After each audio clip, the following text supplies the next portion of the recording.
Hello and happy Friday. Glad you came to join.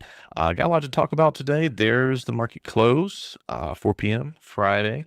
And I'm looking at Kroger right now, which is one of those boring companies that I want to talk about today because everyone gets all caught up in the really exciting companies, tech stocks, AI. And those things have done pretty well, but not when people immediately think they're going to do it. And so while everyone's chasing crypto, I've got an opinion on that coming into this week this weekend, basically.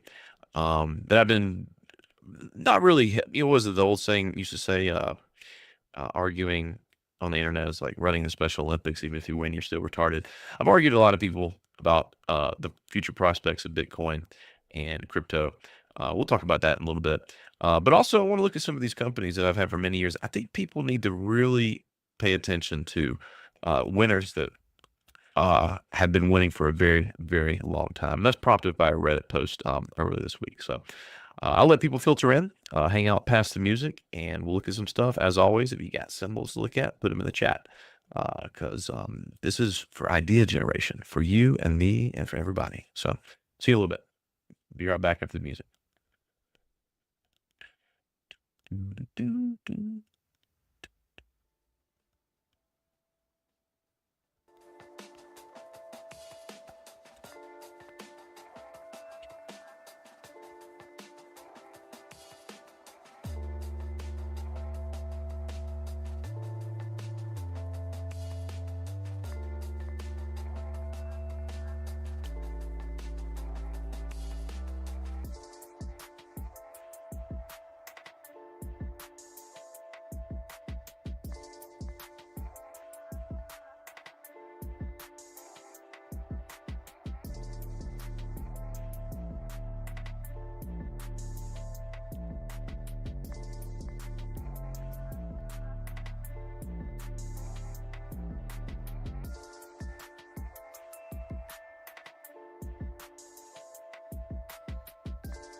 Thank you very much.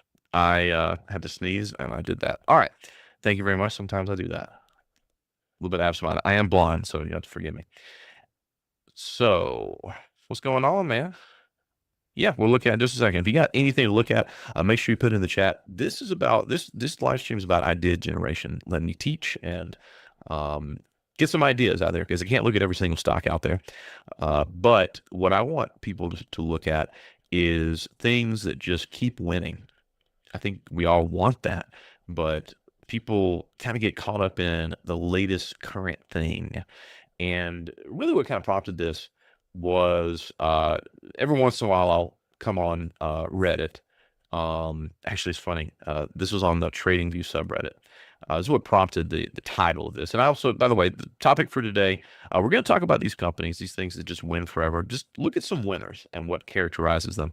Of course, you're going to look at crypto. I am in a bit of a bearish sentiment when it comes to crypto. And not a lot of people want to hear that, but I like to be a contrarian.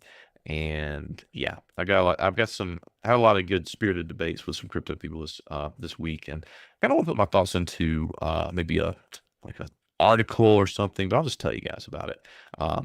I am short. I am short Bitcoin. I'm short Ethereum, and short MicroStrategy, and I'll tell you why. But this one was this is a post that I saw, and I try to like pop in and help people out. Like this person, the original thing's not here.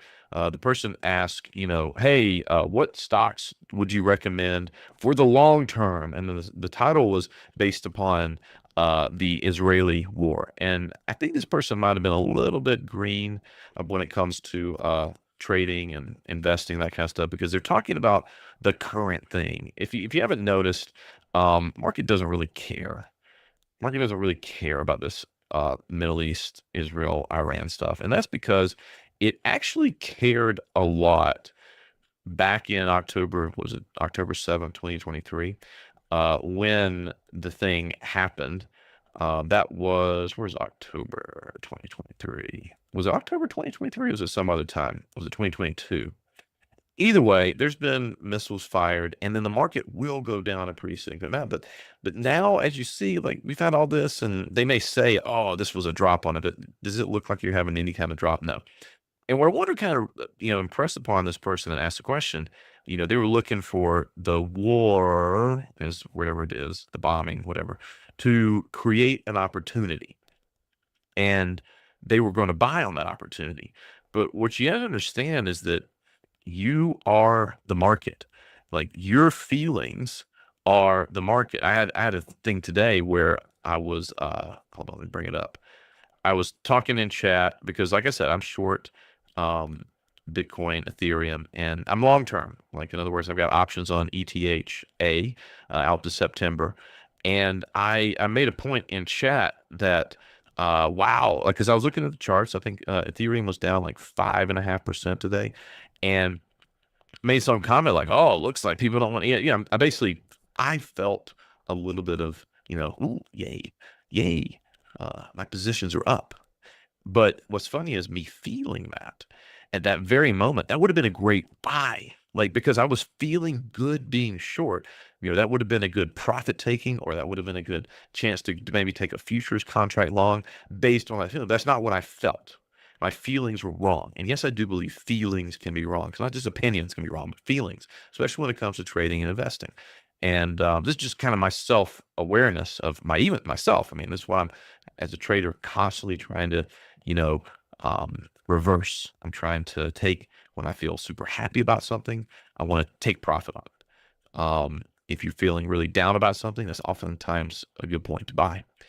And that's basically the market. I mean, it's if you ever want to kind of get a better visualization on TradingView, like I think I was talking about this with a friend last week's live stream, I couldn't figure out how to do this. Pretty simple.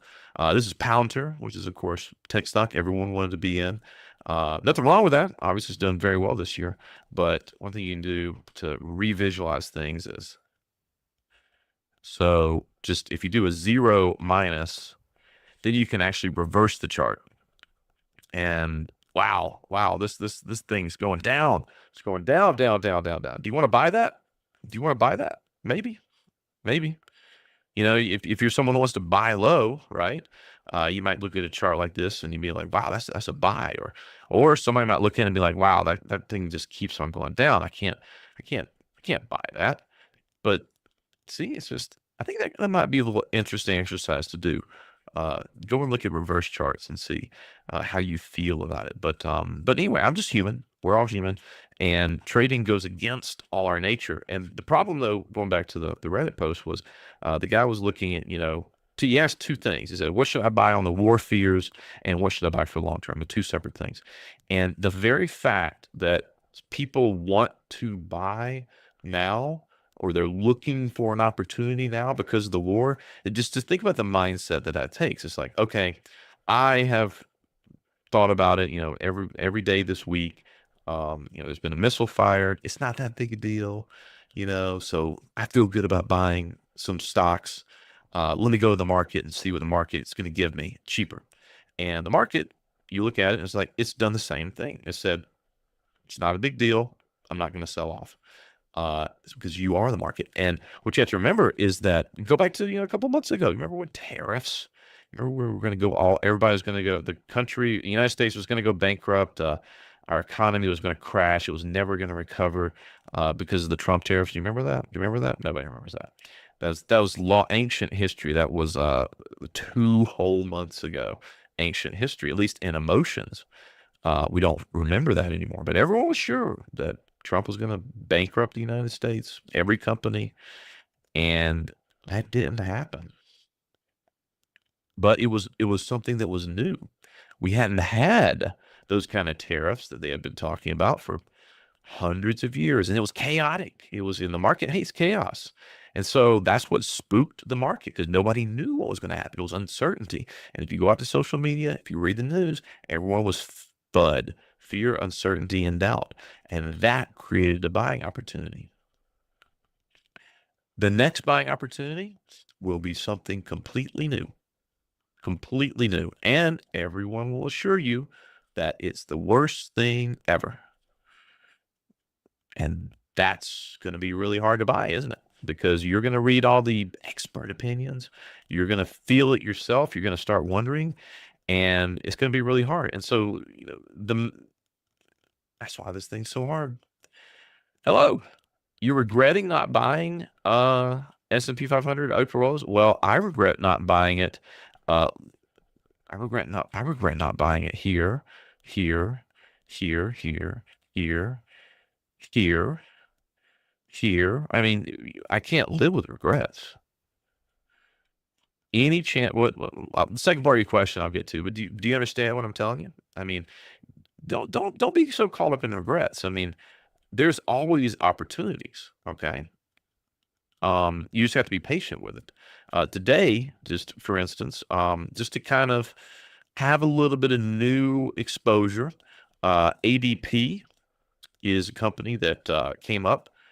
This was I do a scan every morning for 30-minute spikes. These are volatility spikes where, the opening morning, what I really like about this one was you had this little price action here, a little kind of stabilization of price around 306, spiked down and then came back up, closed at about break even here today. So we'll see what happens. But more importantly, if you look on the long term of the weekly here, it already broke out and has pulled back. And this is a deciding level. It's either going to go down, I'm going to stop out, or it's going to go up to an all-time high, new all-time high on ADP. So these are the kind of things I look at. And so you got a whole universe of stocks out there to look at. So don't be regretful. Don't beat yourself up.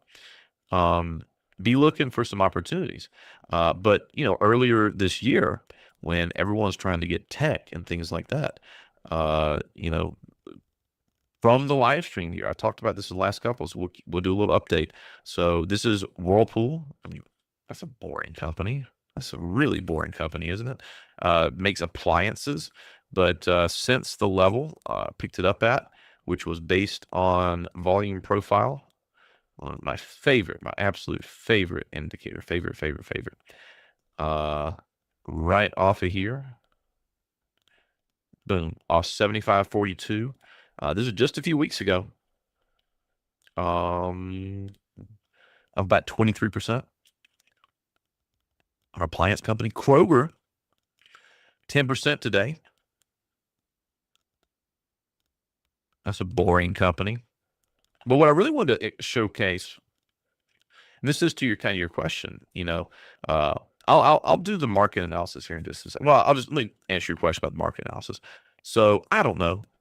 Nobody knows. But as a trader, what you want to do is rather than try to forecast and play astrology for men, that's what trading is, by technical analysis is, by the way, astrology for men. That's what I like that. I like that actually a lot. Is think about if then, or if this happens, then you want to do this. So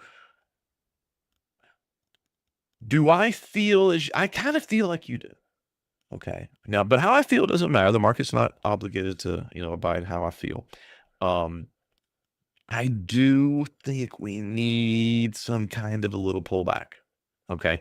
This little motion up here, while it's not altogether unhealthy, and when I say unhealthy, I mean you don't want the market to do this. I've traded for many, many years now, and well, I mean, just for example, if you go up, this is like right before COVID. You don't want to see this, or even worse, you have a situation like this. Like you don't, I am very, very, I get very scared if I see a market do something like this, where it just goes up, stays off that red line. That red line is the Ichimoku Tenkan.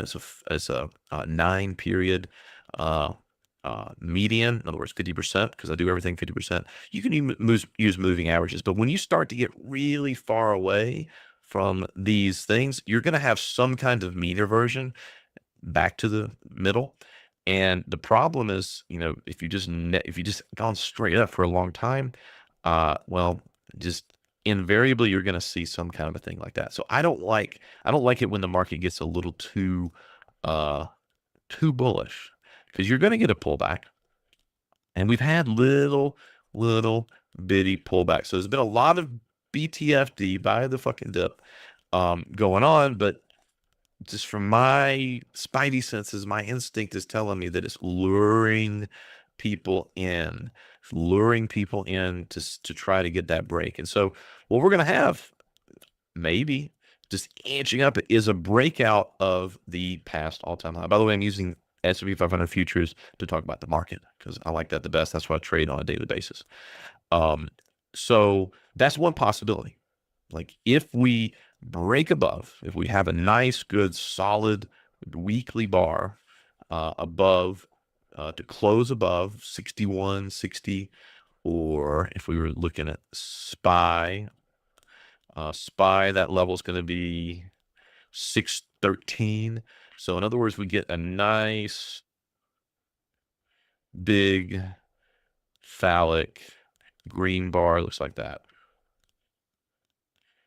Big bar. Closes above. Then we're going to start looking to see if we make a new high. And if we keep going. And then I'm going to get bullish again. Because now we've broken the high. Now everyone sees it. Now the market's bullish. Yay, let's go. But we're in the summer months. And the summer months typically are slow. As they say, sell in May and go away. And I wish that VIX was higher, but VIX is kind of hanging around 20. VIX is the volatility index, and volatility is going to determine how much movement you're going to get. As you notice, we had a lot of volatility with the movement back in April. That was fun trading. Did a lot of good futures trading there, but now we got kind of boring. Where does the market pick up again? After October. The last quarter of the year, the first quarter of the year and the last quarter of the year are some of the best trading. A lot of good opportunities that happen because that's when the market tends to move a good bit. This summer's been a little unique. There's been a lot of good trading, but I think it's just because there's a lot of uncertainty out there. So it's been a lot of fun for trading, futures, that is. But that's one possibility, that we break the high. The other one is we get a nice pullback. Let the market build up a little bit of steam, and then it could potentially come up and break it. And so those are the two things that I would look to happen. So what are the levels? Well, I'm going to use volume profile for that. And we're going to go back. We're just going to take a full volume profile, everything back to April of 2024 up to here. And I would want to see potentially pull back into this 56, or in the, since we've come back up here, let's see. kind of have the same level around in there. Maybe we get a 59.19. I would love to see some kind of FUD to get us fear, uncertainty, and doubt to get us down there, because what you get in any given year is about 2 to 3 minus 5 to 10% corrections. And so what would that bring us back to? Yeah. So nice 6.5% correction. Then I'd start looking for some opportunities.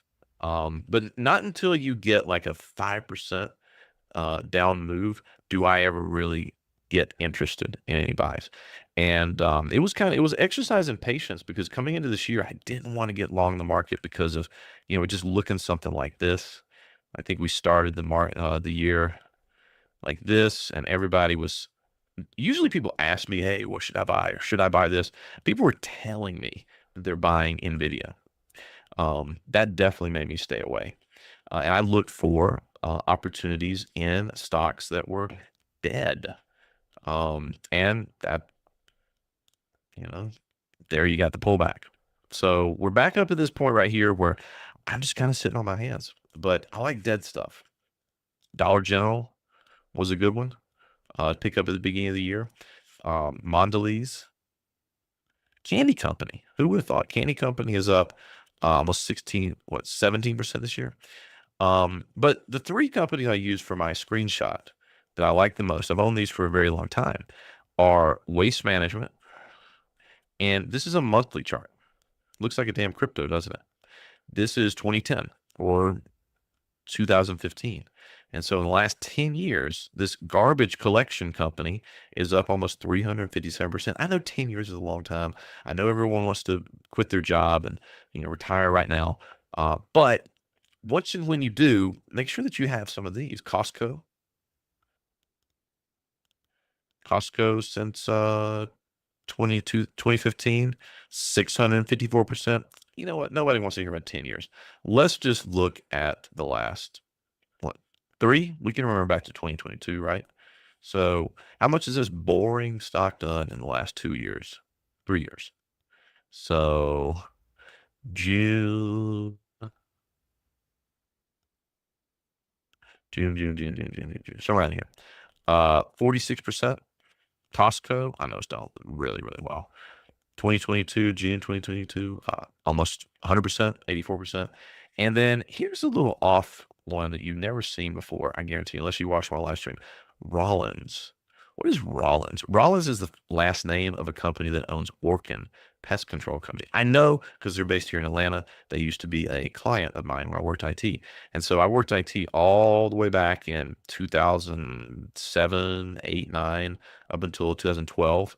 And so in that time, I just bought a couple of shares, back before I started trading, before I retired from IT and did this full time.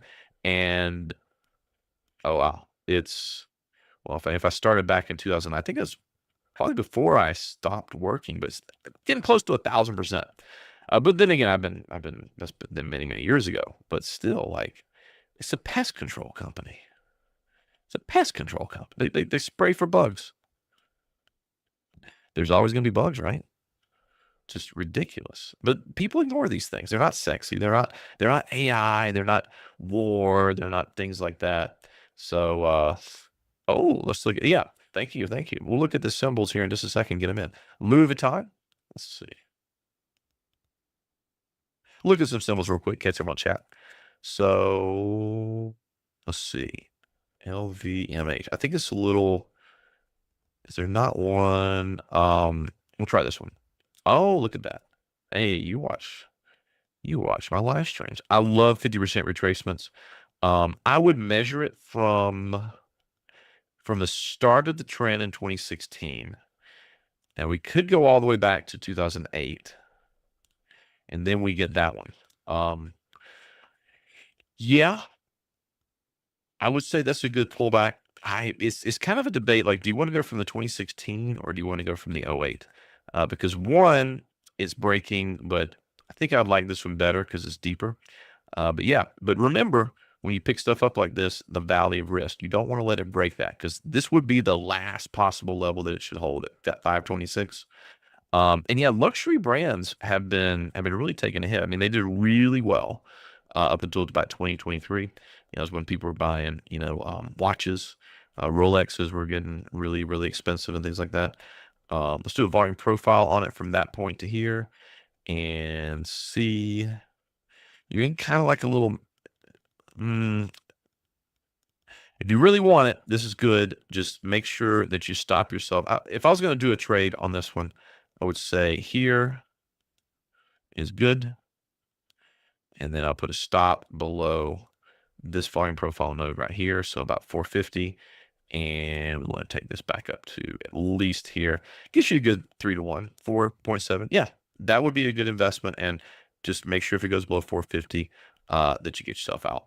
Because then you don't want it to go in free fall.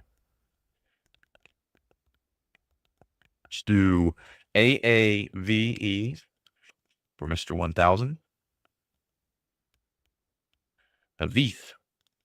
AVE ETH. Okay.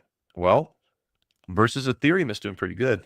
And that makes a lot of sense because Ethereum has not been doing very well. I'm bearish and short Ethereum actually. So pretty much anything that's going to hold its ground or outperform against Ethereum is pretty good in my eyes. I mean, I'm biased. I'm talking my book, but that's mainly based around Ethereum's going to be the big boy, and this 50% level on 2750, 2746. Was it last week, 2 weeks ago? Gave a little, well, I wouldn't say a scare because it is what it is, but it gave it basically a quadruple tap. It had a triple tap, and then it faked everybody out. Everybody thought, yeah, we're going to get it. And now here we are back down at the bottom of this range. People just don't want to give up. And I don't blame them. I mean, because a lot of people have a lot of Ethereum, but I'm giving my thesis on this about 2 weeks ago. What does Ethereum do that isn't being done by Solana better? Is it getting new people to use it? Are the fees better? Even Trump chose to use Solana to do his scam coin. I mean, meme coin. So yeah, MDAI. Yeah, let's look at MDAI. But yeah, I'll talk about crypto here in just a second. I got to give my spiel on that. And look, I'll just talk a second. Spectral AI. Well, looks like I would need to know more. Like I would need to know, why do you like this? Because this would be one that I would consider, because it doesn't look like, well, just for kind of an example, it doesn't look like this. Hold on. Like, I know you've been on live streams and stuff like that, and so, what's a good example of something? Well, I was using Ethereum as example. Like sometimes when people come to me or they're on live stream and they say like, "Hey, what do you think of this? What do you think of this?" And I don't buy things like this. I temperamentally I can't jump into something that's going. I actually pushed myself today trading futures a little bit to buy a continuation, but that's on a futures chart. Might look at that if we get some time today. Today's future trade. Really happy about future trade today. I did two things that were really good. It was definitely a good day. I continued a trade. I wanted to get short. I got short. Normally I look for pullbacks, and then I flipped it, reversed it, went bullish, and then got out top tick. Feeling really good, but I can't buy something like this. But to your point, what you asked me about, I kind of like, because it looks like something that could pop off. But like anything like this, it could also hang around and do nothing. And really, Palantir was this for me. I have 200 shares of this. That's it. But that's pretty nice. I bought it for $9, and you're like, wow, $9 is a 136. You're an awesome trader. I bought it at $9 back in February of, I think, 22. Yeah. So it was like $9 somewhere around in here. And yeah, Let's go through. So yeah, so I bought it when it dropped. I think maybe it did a little. I can't remember exactly what I had to go back and look, but yeah, $9 here about 2022, and then sat there and held on to it for it to go all the way down to 6. So down 30% on the position at one point. But I had a good friend that was just super, super, super bullish on Palantir, and just kind of like support of him did. And then we traded a little bit around 13. And I know I've given a story, a sad story of losing him because he quit trading over this. He made a huge bunch of money in the run up from here to here, but he was doing it with options. Friends, don't let friends play options. I know Wall Street Bets makes him seem like that's the way to get rich, but yeah, he gave up the whole thing. If he had just spent the same amount of money on shares, well, the rest is history. So yeah, um, the only thing that I would question about this, because there's no chart to go on. I mean, we don't have a good enough past. Uh, we don't have a pullback. We don't have a 50%. We're just kind of in the middle. This is kind of like you buy it and you wait. So, can you make me look at fixed range volume? Seems to be an inflection point. Okay. Well, tell me about this. Like, what do they do? I want to talk about fundamentals. It's fun to talk about. Yeah, it's at the middle of that range. Not my specialty. I kind of have my lane that I stick in. But if you sell me on it, says it's $2, I might do the same thing I did with Palantir and throw 200 shares on it, and then 3 years from now, let it be 100 and feel pretty good about it. AI for burn victims. Well, that sounds noble, but how do they make money? TR says no matter if Ethereum hate or not, but ETH BTC seems to aim higher. Yeah, let's look at ETH BTC. Um, I don't want to hate on something. I don't want to have an emotion about it. It's just that I'm looking at Ethereum like a social media platform, which it kind of is. Um, and it's losing users, and it doesn't do what other smart contract chains can do as well as they can.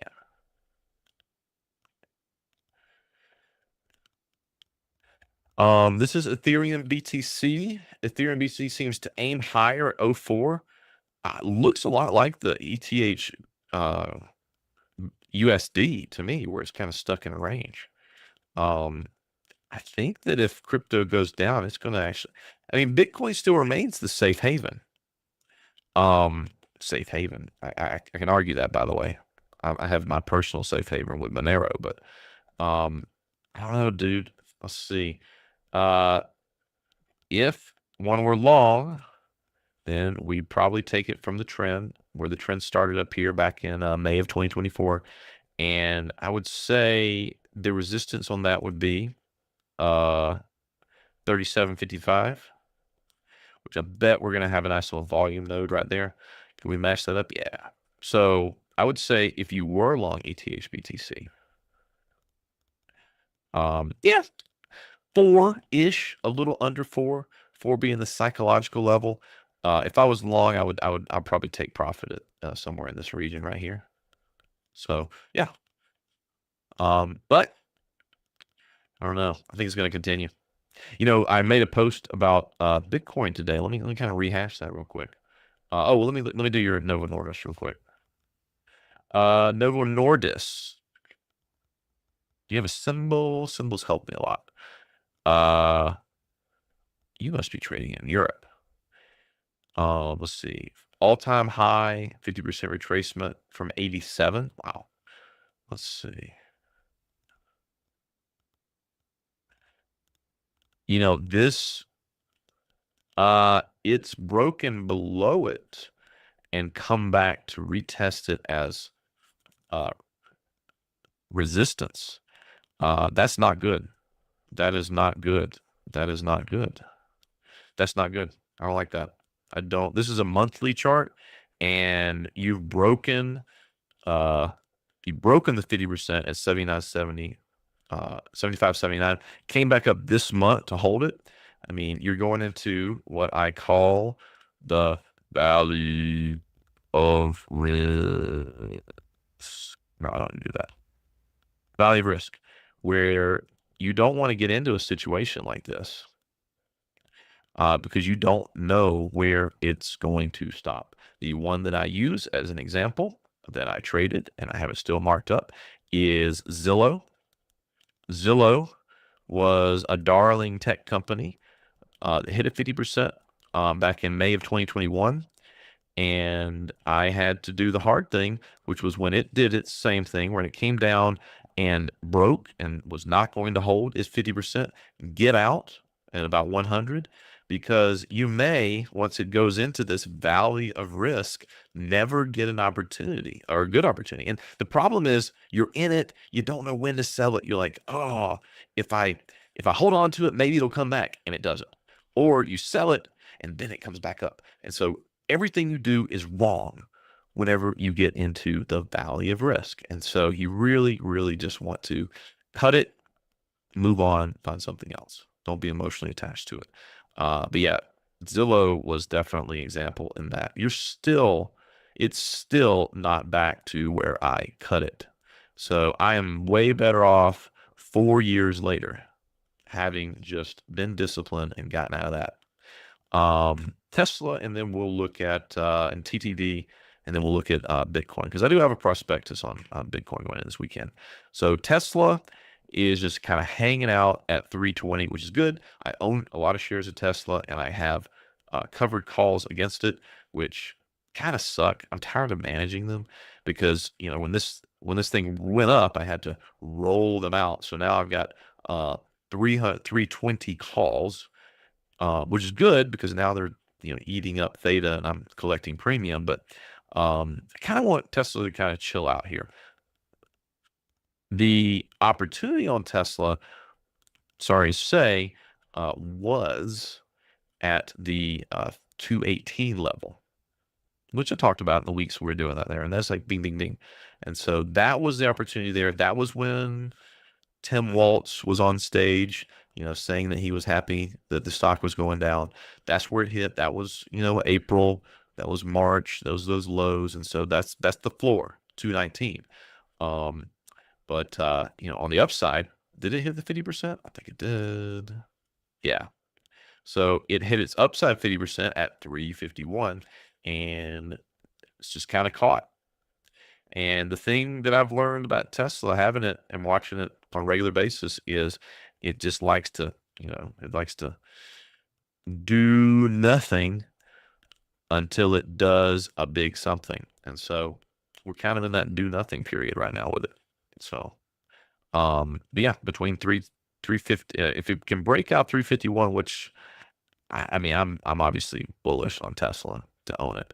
But as far as will I buy more, we'll see what happens if it comes down to 218.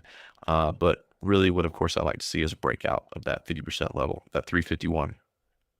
Breaking out 350 is going to be big. That would be a big, nice bullish thing. But where would I buy it now if I was getting impatient? Well, let's look at the volume profile here. Let's do a big volume profile and see where is that point of control for the whole thing.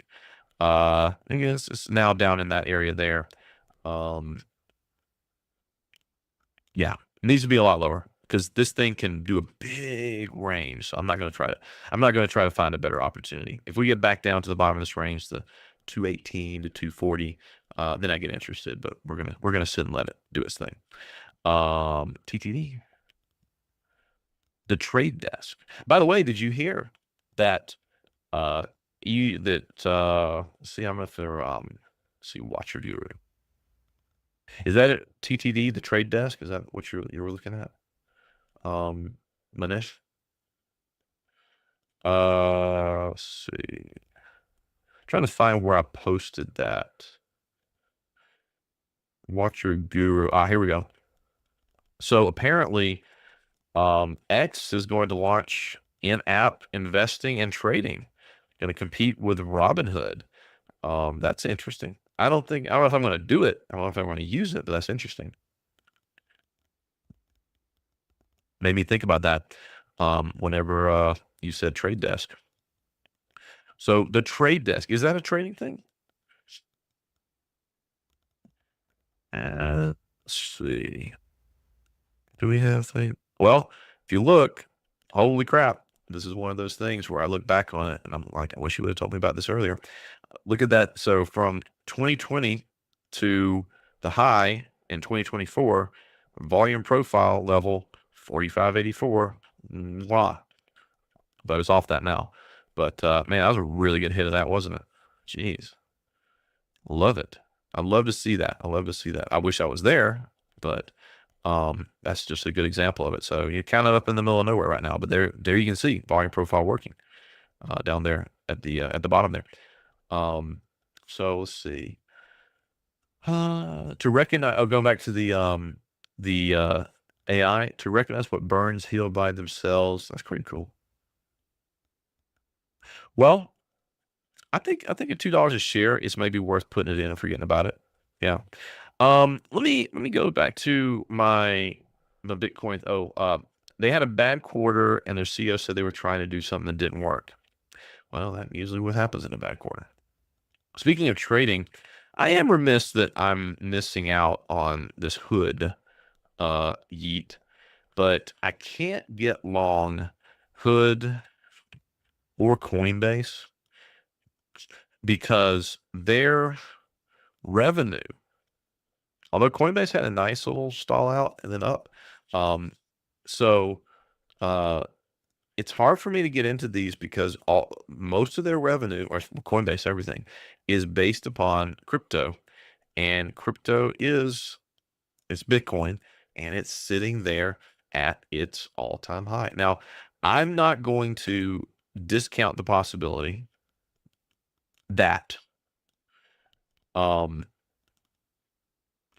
it could go up and make a new all-time high and make everyone as rich as they think they deserve to be. But the key level right now is and remains 103,926. That's basically the volume profile of this area up into here. And so it just keeps on banging against that. Um, and so it's caught. It's caught right now between the 109 and the 103. And where it breaks from here is going to determine where it goes. And I keep looking and telling, one of the key things that I look for when I look at price action, I don't use fancy indicators or anything like that, other than my spikes. Those are a little complicated. Is I look very simply at bar closes, especially on something like this, like Bitcoin, a weekly bar close. And 1, 2, 3, 4 this week, if we close this week, have tested that prior all-time high from earlier in the year and can't break it. Now, some will say it's building up momentum. I say more than likely it's a false breakout. They got everyone excited, and that's bearish. But that's talking my book. But to, again, go back to what I talked about at the beginning of the live stream, where as a trader, I want to be prepared for any eventuality.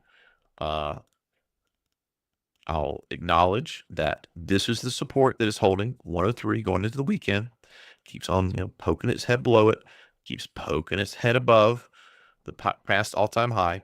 But what happens if it breaks? If it does close higher, a nice weekly bar, then I'm going to have to, I'll acknowledge it, maybe do a kind of a embarrassing thing, dress up in a priest costume like I did one time, I think, when Bitcoin made this all-time high or something like that, which also, by the way, if you notice,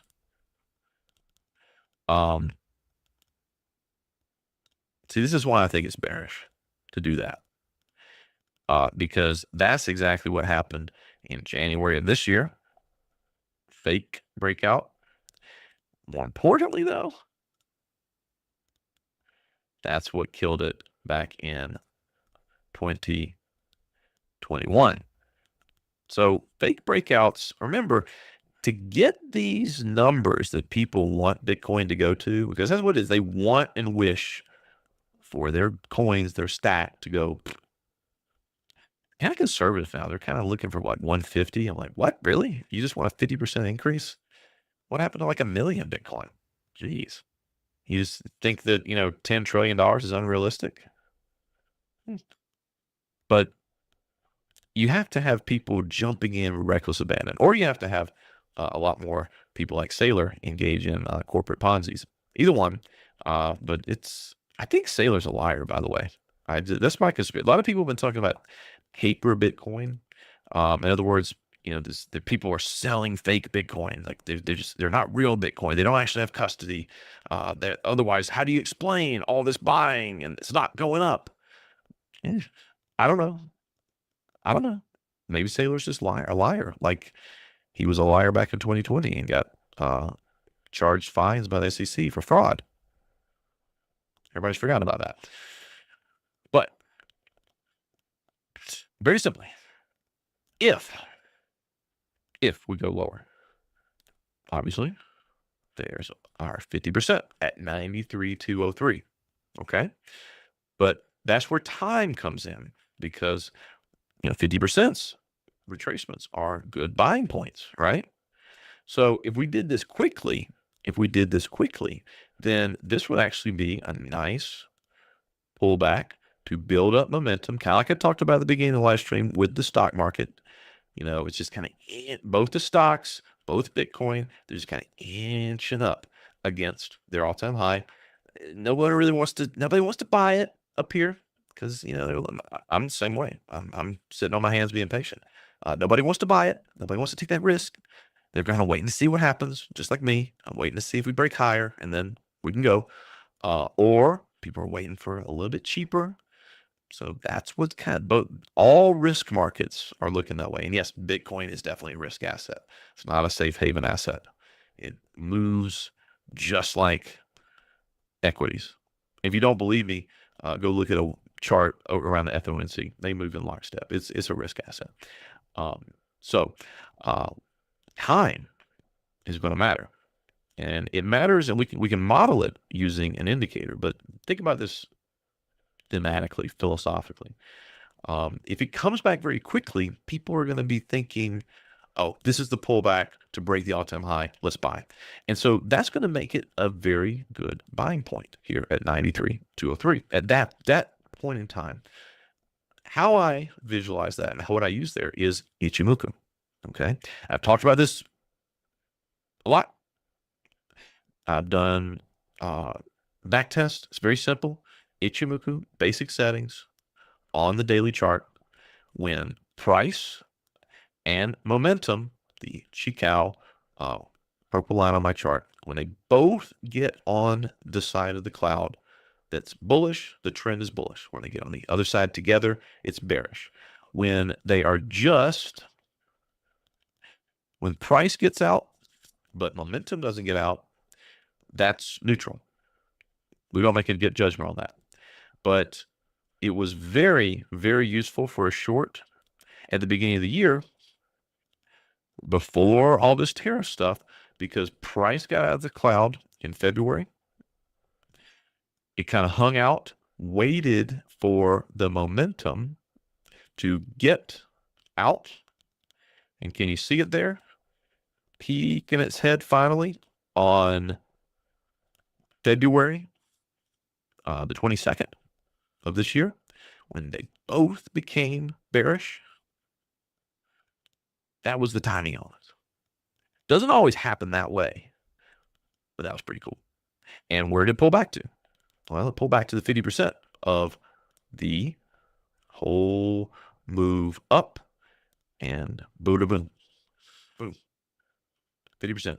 Ichimoku 50% is the spikes. Love them. And volume profile. Those are the four things I use. But what about this time? Well, nope, probably through in. So time is going to matter here too. So let's just kind of draw this out. So if price, let's just say we get some kind of bearish movement over the next 2 weeks. Okay. So let me do the info line. So 14 bars. Yeah. All right. So if we get back to this 50%, the 93K after a matter of 2 weeks, say we get some bearish news, blah, blah, blah, blah, blah, whatever. What happens to momentum? Well, does it get out? Does it get bearish? No, it does not. See, hits the 50%, but the trend has not flipped bearish. That is a pullback to go up. High probability. In other words, that's worth a trade. Bullish trade. Again, astrology for men. We're not trying to predict. We don't know the future, but that means it's better probability to go up. So I'll take profit on my short. Now, what happens if we just kind of or something like that? Well, if we go out, let's say a month from now, so 31 bars in here. Let's say that price does something like this, nice little lazy thing, and then now we're kind of getting here. Think about this emotionally, what's happening. The bulls, had 100K multiple times this year. Now they're back in the 90s, and they're sitting in the 90s there for a couple of days, a couple of weeks. What's happening to them emotionally? They're starting to question things. Time is passing. And you notice how we don't really remember the tariff stuff? We don't remember how that was going to bankrupt the U.S. The emotions of the market take time to work themselves out. That's why this works.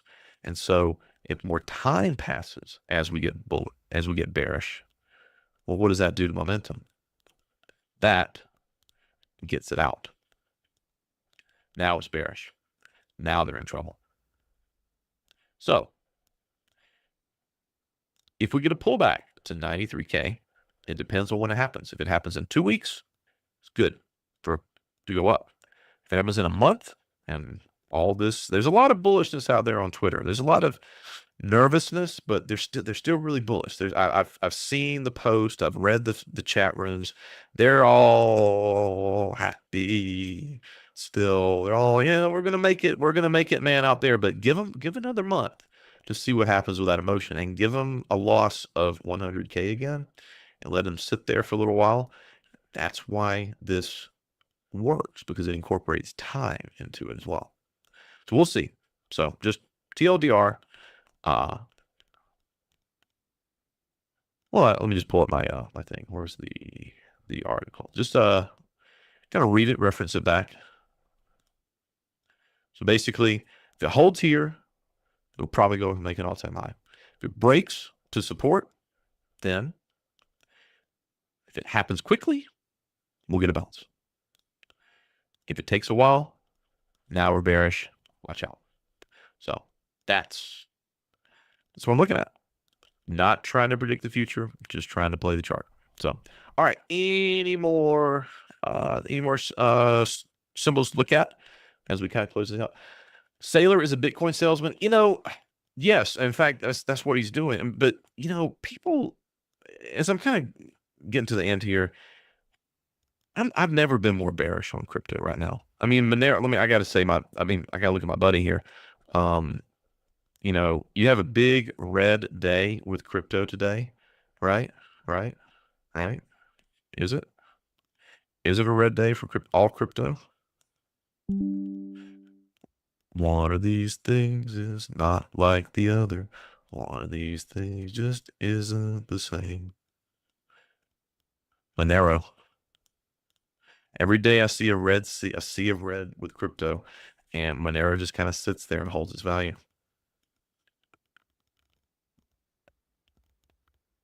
Monero, to me, is the only thing that still has the ethos of crypto, which is private money, privacy by default. It's what people think Bitcoin is. But Bitcoin has a much bigger marketing budget, that's for sure. And it's a lot more corporate friendly. I heard a FUD, I'll share with you guys, that about what could happen to Bitcoin. See, everyone's been talking about quantum computing being a big threat. I don't think that's a threat at all. Things that people worry about are not threats, because people hedge against them. Black swans are black swans because nobody sees them coming. But I think that the two things that are the greatest threat to Bitcoin are irrelevance and corporate capture. And this is a big conspiracy thing, but hear me out. Let's say that let me pull up the mempool. See, Bitcoin mempool. Problem right now, a problem for miners is where can I visualize the mempool? What's in it? There have been a couple of blocks that have had. How can I look at this? I want to kind of visualize it, but I also want to yeah. So this is wait. Okay, so here's transactions per block. Notice how that's a good way to visualize it. Um, confirmations, transactions. Uh, there was a time when there were a lot of transactions that were happening and it was costing a lot. But now a lot of stuff has moved to like layer two, Lightning, stuff like that. And so not as many transactions are happening on the base layer of Bitcoin. Um, and that's not good for miners because as the halvening happens, they get less rewards. We know this if we've studied a little bit of Bitcoin.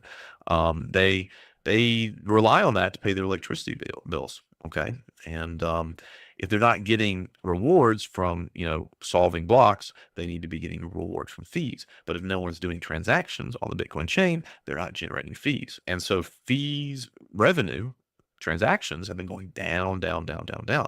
And they might come back, but you need people to use Bitcoin. Problem is, they're using layer two, or people don't want to sell Bitcoin because they think it's going to be worth more later, which is the big problem. That's why Bitcoin's not money. It's not going to replace anything because it can't be currency because people don't use it. I know that's unpopular to say, but no one's going to spend money they think is going to buy them twice as much stuff later. That's why I don't like it to see Monero go up so much because when Monero went up a bunch, transactions dropped precipitously. But anyway, but let's just say that miners aren't making any money and they got big multi-billion-dollar operations to pay for. Meanwhile, you've got BlackRock, which is starting to accumulate a big portion of Bitcoin. It's up there with Sailor, and that's through their ETF, right? And then you've got Coinbase, biggest the billion-dollar company. They're dependent on it as well. What if they all got together and like, hey, we're not making any money, guys.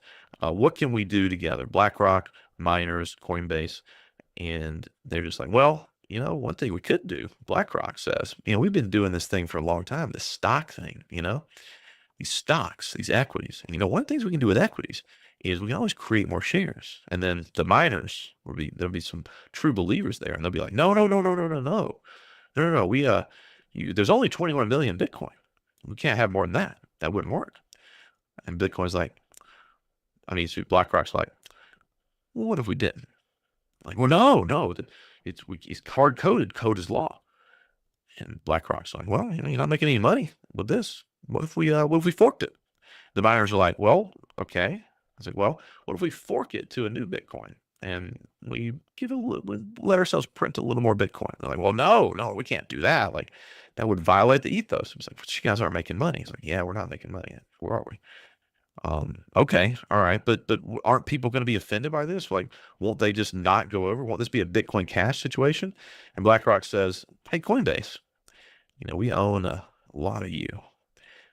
Why don't we're going to do this fork, and on Coinbase, the biggest, normie exchange, we're going to switch, and BTC USD is going to be our Bitcoin. And then we're going to give like the old Bitcoin with 21 million, like BTO USD. Okay, so we'll have two, kind of like Bitcoin Cash and Bitcoin normal.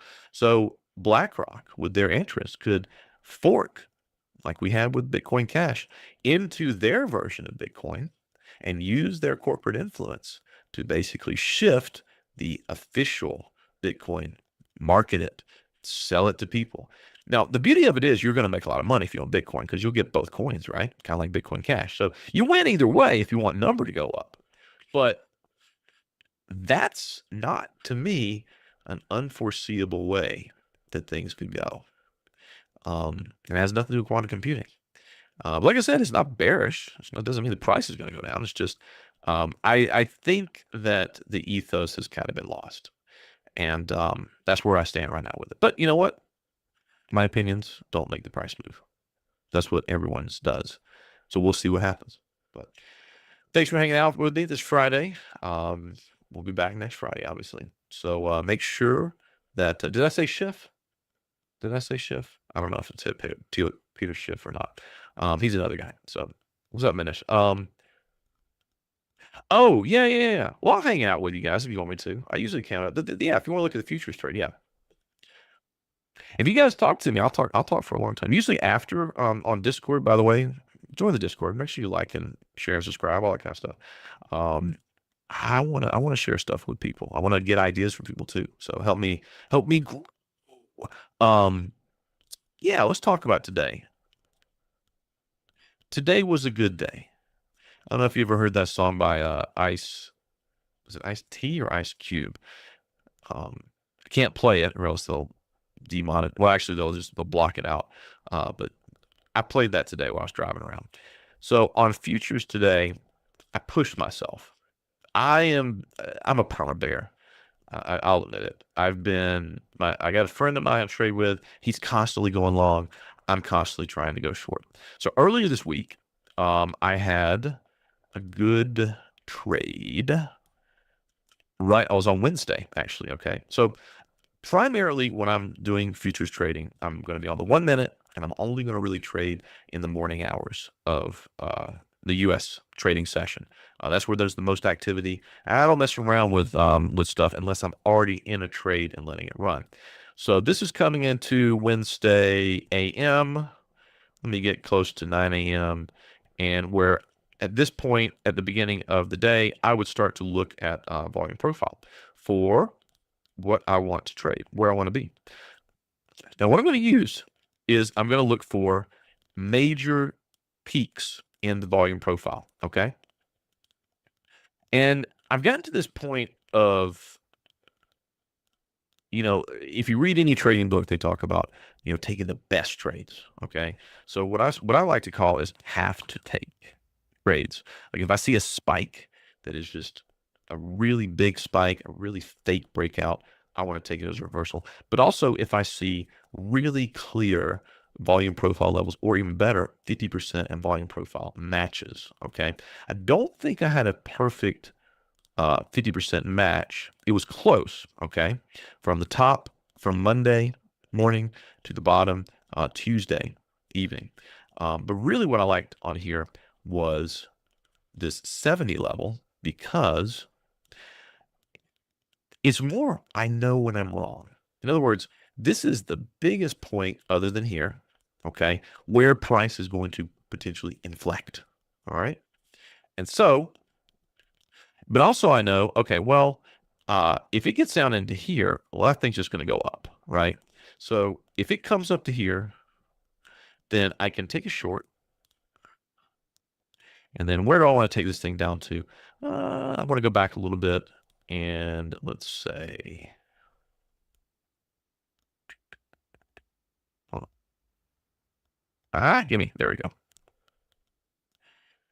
That's going to be a really nice level there at 16, okay?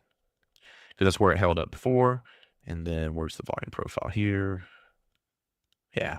So that's the level I want to take it to. So let's see. Let's construct a trade around this, all right?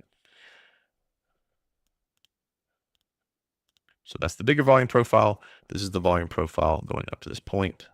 There's our 70. And then there's our next really key level there, 39. Let's call it 40. All right. Now, if price were to kind of come up into here, we're getting into this volume profile. I don't want to be there. So I really only need to give it a stop of right about, let's say here. Okay. And then my target is the next volume profile level. And so there we go. Nice little 4-to-1 trade I can put together because I'm playing the volume profile node there. I know that if it gets beyond that, there's nothing else to hold it. So I don't need to have my stop way up here. I can have my stop pretty tight in there. And my next volume profile level is going to be at 39. Let's call it 40. All right. So put the order out there. stop loss limit, and we trigger. Cool stuff. Cool stuff. I go for some exercise. I go for some exercise. I know there's FOMC, but my stop held, so I'm just going to see what happens. I'm going to see what happens. Not gonna fret too much about it. Um, and of course, I didn't see that. It almost hit my target. If I would have been in front of the computer, it would have pissed me off. But I've got a stop order, got a limit order. Comes up and double taps that same level. See how powerful that is? Oh, oh, oh. Comes down, takes profit. I'm out. Actually, I cheated a little bit. I got about 31. But that's the trade basically. And so now I'm out. All right. So that was Wednesday. Thursday didn't see anything that was really that great. Actually, no, Thursday market was closed. I did take a trade, then I realized the market was closed, and I got mad that I didn't notice that. But anyway, we come in there Friday today, and I think to myself, okay, where are my levels? Well, the levels are here. Um, let's see what are my levels now? Well, we still got that 70 level up there, right? I had 70 levels, really, really, really good. We got to come into this morning. I'll let it run. But I'm thinking to myself, I can't hold that thing again, can it? He can't hold that again. I'm doubting it. I'm doubting that level holding again. I am. I am. So now we're coming in this morning and we get a big yeet and holy crap. Why did I put limits on myself? Oh, I'm not happy with myself. But I made a point this week to like not be critical of myself. But it did. So I decided to push myself a little bit. Oh, went too fast. When it broke below, remember this was a big, big level. This 39.75, big level there. When it broke below it, I was like, you know what? You know what? I don't do this. I don't typically join trends. I try to pick bottoms, pick tops, but let's push myself a little bit. See where.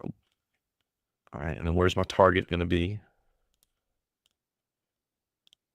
It's going to be probably around here. 07. Let me actually look and see.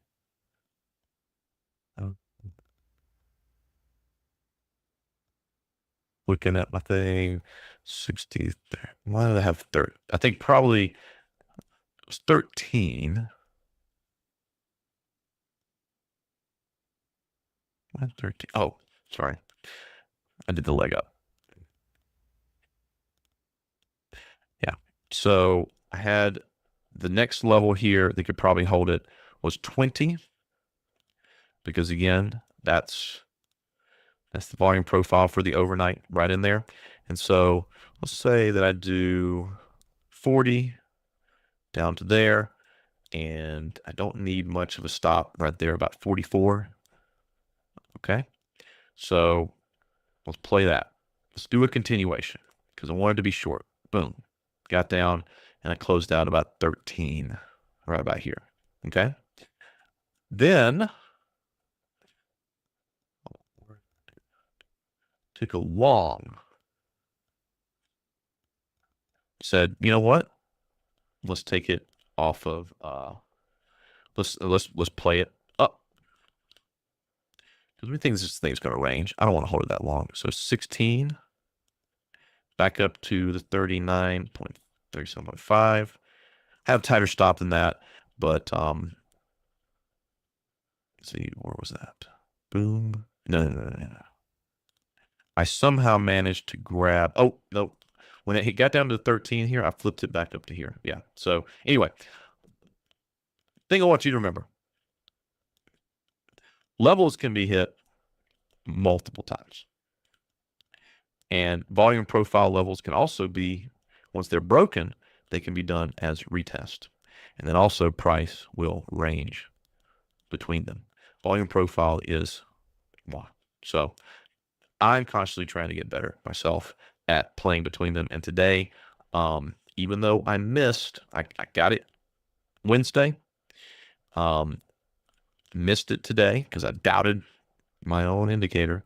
but was able to get in short where I wanted to be, and then put my thing down, flip it, and reverse it. Take 2 trades out of there, a short trade and a long trade. Normally I don't do that. So that was today for me. We're pretty good about it. So yeah, hopefully that helps. All right. Now it's time for me to go to the weekend. I got a brisket to cook for tomorrow. We will see you guys next week.